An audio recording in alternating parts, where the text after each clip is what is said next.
congratulations.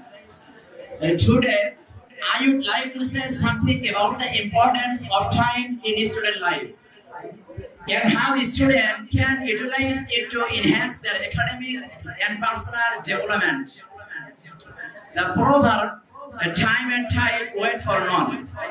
Time is a limited resource, and how student can manage it can make a significant difference in their academic achievement and overall well-being.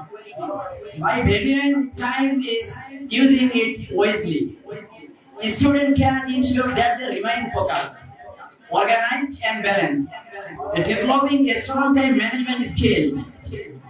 During student life will not only lead to immediate success, but will also prepare students for their future careers and personal growth. That's all about my presentation. Thanks to all. Please keep me in your prayers. Assalamu alaikum.